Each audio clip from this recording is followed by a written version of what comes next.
Hey everyone, welcome to the latest installment of Phoenix Children's Live. I'm your host today, Peter Balestre, a brand manager with Phoenix Children's Medical Group. With me today are Dr. Deborah Tom, PCH NICU Medical Director, and Kristen Niehoff, PCH NICU Clinical Service Manager. Thank you guys for being with us today. Thank you. Yeah. Thank you. So before we start, just wanted to do a couple of things here. Reminder that while we're live, you guys can ask questions on the comment area. We'll try to answer them when we can. Otherwise, we will answer them afterwards. Also, if you want to throw us a like while we're out here, just to see who's out in the audience, but also the great work that the NICU does, give them a like, give them a love. We really appreciate that. So that is a great segue into this first question for today. So a lot of people talk about the leveling of NICUs, and so the neonatal intensive care unit, level 3, can you explain that a little bit to all the people that are watching today? Yeah, definitely. So a level 3 NICU is a NICU which has been designated to neonatal intensive care units which are able to care for all gestations, so that's premature babies to big term sick babies at the highest level of care. When babies come to PCH, they can be assured in this level 3 nursery that they have 24-hour, 7-day-a-week coverage with medical staff, with respiratory therapists, with all subspecialists, and they will be getting the most critical care needed, both medically, surgically. So we're able to care for very critically ill patients. Yeah. The very sickest patients. So why should pediatricians, OBs, maternal fetal medicine physicians recommend the PCH NICU? I mean, what is the crown jewel of what we offer here for little travelers? When perinatologists or obstetricians want to come here, or families that would like to come here, they can be assured that they are going to a neonatal intensive care unit which is within a freestanding children's hospital. And so that really sets us apart in that all the subspecialists that service our babies here are pediatric trained, and that includes the radiologists reading the x-rays, the anesthesiologists, the surgeons, all the subspecialists. Everybody at the hospital is for taking care of the best way that they can for pediatric patients. Let's talk about that a little bit. I think when we've talked before, 75 plus subspecialties, right, within the hospital, they're right here, so it's the continuum of care. What are some examples of some of the kids? I know that I had met a little boy that had hydrocephalus, and then Barrow Neurological Institute was part of it with the shunt and things like that. What are some of those those connector points between other subspecialties and what the NICU does throughout the hospital? Do you want to answer? Well, in the NICU, and one of the advantages of our NICU is that we have all the subspecialists, as Dr. Tom mentioned. So we work very closely with all of them to ensure that anything that may come up with their child can be handled right here within our hospital, as opposed to having to transport them or move them elsewhere. And the other thing that we can offer here at Phoenix Children's is that all of the allied fields that we have to offer and equipment, all is appropriate for children. As we all know, children come in all different sizes, even babies, and so we have all the different equipment to take care of their children. So, as far as kind of the capacity of what we have, how many beds do we have? You talk about equipment, so kind of how many kids can we have all at one time in our NICU? So our NICU here at PCH has 33 beds. Okay.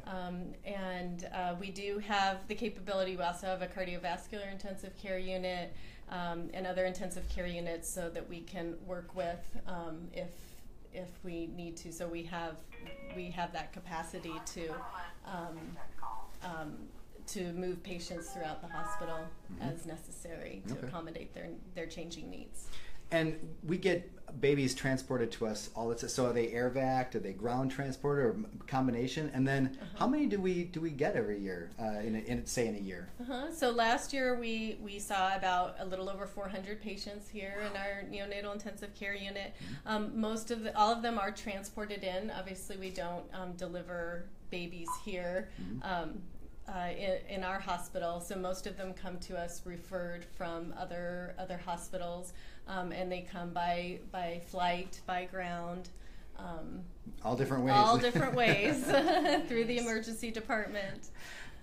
So what kind of babies do we get in the NICU? You talked a little bit about preemies and things like that. Kind of what's the gamut of what we see here? So typically we will get, we get all gestations. So we will get extreme premature babies. And what do you mean by extreme premature? Extreme premature would be like 23, 24 weeks gestation. Wow. All the way up to post-term, so that would be 42 weeks. And so in each of those gestational ages, there are babies that need a lot of extra care. And so we will get those babies. And they come in at different ages as well. So they may have been a former premature baby that's now 3 months old. We'll take those babies because they need subspecialty care at that point. But a lot of them come for subspecialty care. And so kind of what you touched on earlier, the subspecialists, you mentioned neurosurgery. We do see a lot of neurosurgical patients. We see, we have an outstanding cardiovascular cardiology program, and so we see a lot of babies that have critical congenital heart disease. We see a lot of babies even for something that's a little more obscure in neonatal, for example, dermatology, endocrinology, pulmonology, gastroenterology, ENT services, all the different surgical specialties, so plastic surgery, ENT. See, and folks, all that is right here within this Pediatric hospital. Surgeons, the neurosurgeons, the neurologists. I'm sure I've left somebody out.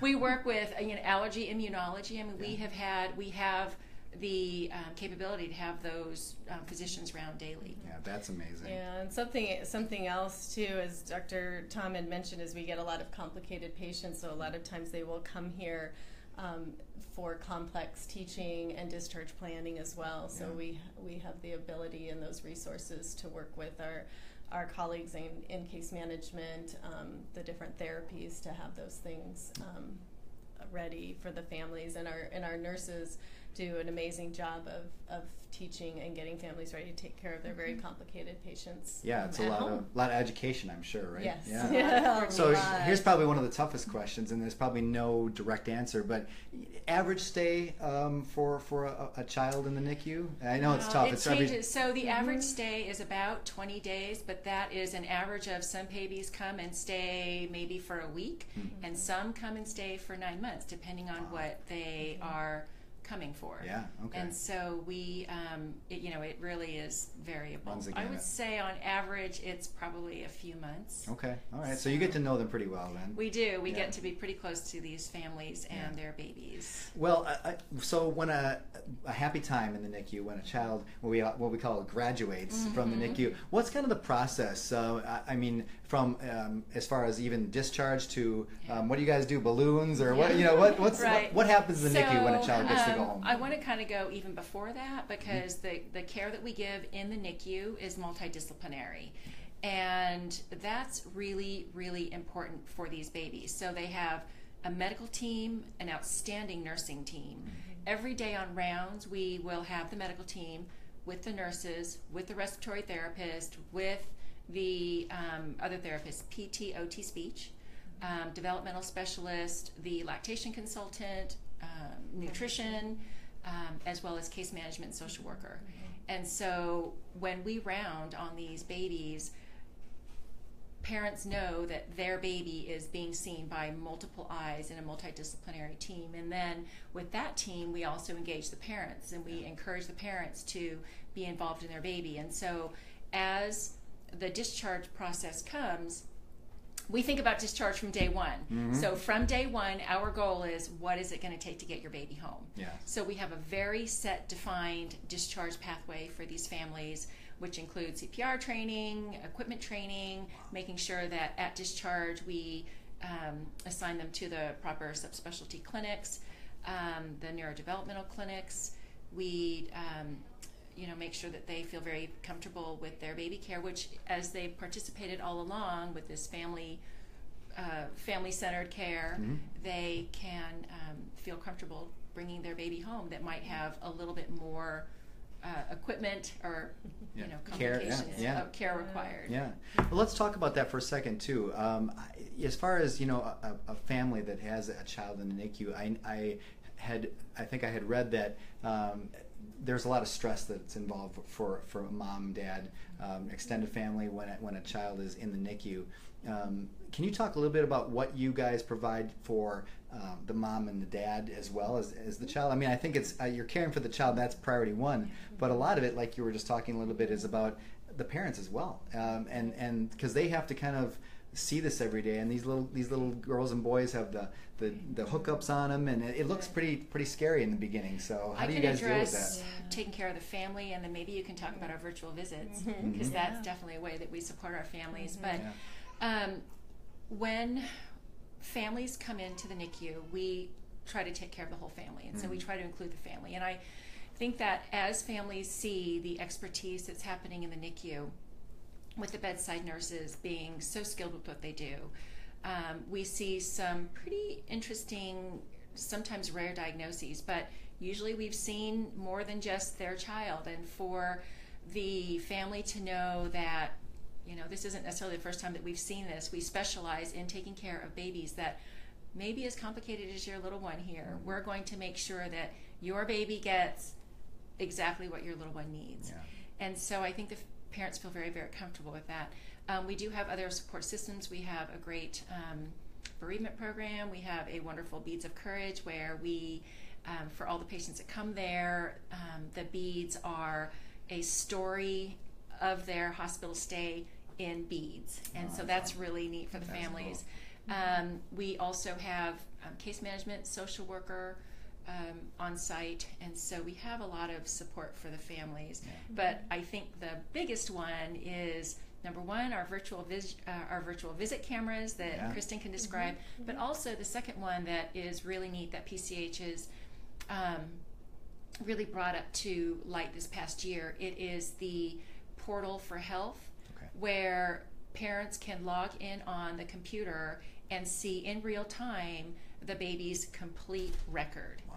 And so virtually families, wherever they are at, can access both their babies that she can describe and also look at the medical record, and that way they can feel more a part of being their babies. Team, exactly. Yeah. So and then there's the exclusive, right? The virtual visit. Yeah, so the virtual visit is something that we've initiated here at Phoenix Children's in our NICU, and we'll be likely expanding to other areas as well here because of our success. And it allows cameras on the baby. So we have a lot of moms, obviously, that have just had babies that maybe can't be here.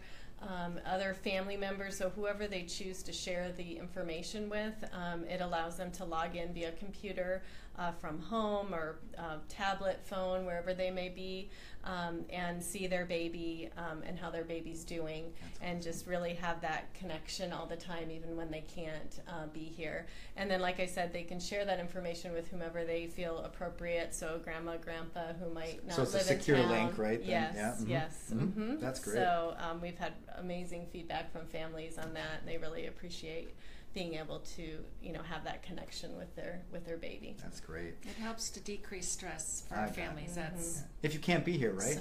Definitely. Yeah. So earlier in this month, the first part of the month, we celebrated World Breastfeeding Week, and we did a lot on our Facebook page. If you follow us, you probably saw that. How important is it to have a lactation team be part of our NICU as well? And I know we talked to Michelle Weller, and she did such a great job. She did.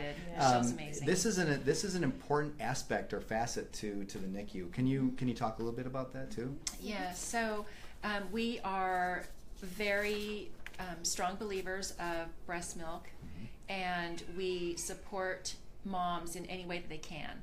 And so a lot of our babies are not necessarily able to feed right away, and so we begin right away with what we call oral care with breast milk, to where they can definitely get the antibodies from the breast milk just by doing the oral care with mom's milk. She can begin to pump if the baby's not feeding, and we can provide her with supplies. We have her meet with a lactation consultant, and she can either get education with both actual breastfeeding or with pumping. So we definitely support the moms and the babies with giving them breast milk as they're able to. If they're not able to, we have an amazing donor milk program as well. And so in our NICU, we very strongly believe in breast milk, and so we are providing it to all babies, not just premature babies, but all babies. And eventually we do hope that the mother will pump enough that she's able to then transition to all of her own milk. But the mothers really love having the opportunity to have donor milk if they do not choose to have formula feeds for their little one. So the NICU works very closely with PCH groups like Patient and Family Services and Family Advisory Councils. Talk about why those relationships are so important to our NICU.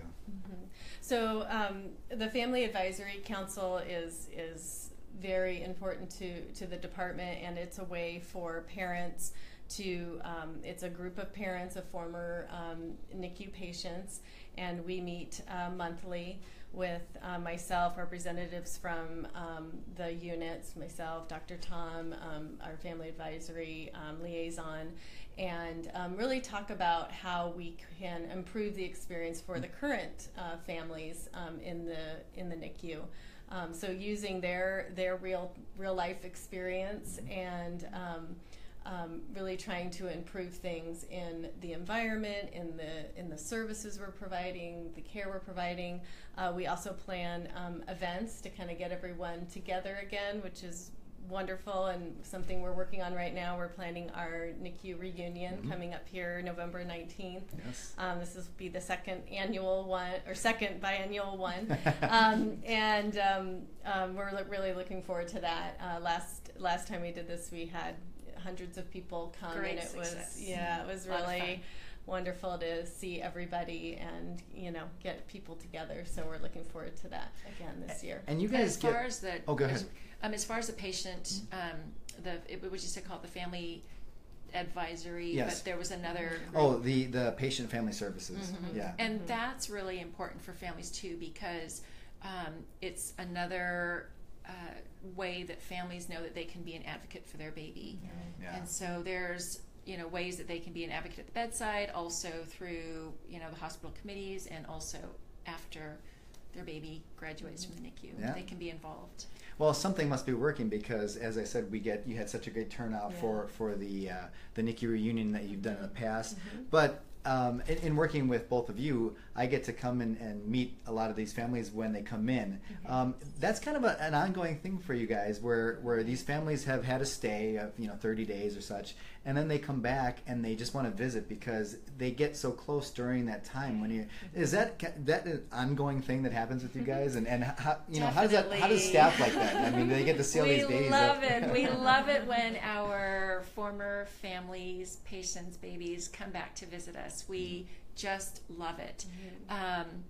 We are actually trying to put families that come visit us on our Instagram page, and so we're building. And Peter, thank you for coming to take pictures of our beautiful graduates when they come back to visit us.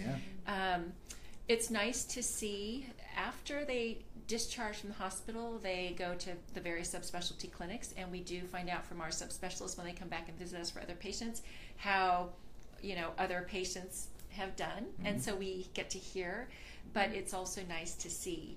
And so when babies go, they may go to physical therapy, they may go to occupational therapy or speech therapy, and luckily in our current setup, that waiting room is right outside our NICU door. And so they're like, while I'm waiting here, let's come in and say hi. And so please definitely come back and visit. We want to get you on our PCH Instagram NICU page. And the Facebook and everything. Facebook. Tell you about our NICU reunion. And it's nice because we do get really close to the families. Oftentimes when babies are here, there's not that many people that are, that participate in the baby's care early on. And so the staff and the medical staff and the nursing staff become very close. Do the families get close too? Like actually family to family too? They do. I can imagine, because they're kind of all going through stuff all at the same time. May not be exactly the same, but they kind of probably support each other while they're in there. Right, they do. They meet in the waiting room. They see kind of what's going on, and they really try to help. They may not know specifically what's happening, but just to support other support other families. What's the makeup of the NICU in terms of kind of how many staff do you have, and what kind of nurses do you have, and expertise and certifications and things like that? What goes into making such a great NICU like we have here at PCH? Well, we have over 70 nurses, also supported by our patient care technicians and our health unit coordinators. And the NICU nurses are highly trained nurses that go through an extensive 12-week program when they first start here, with a lot of specifics to caring for children in the NICU.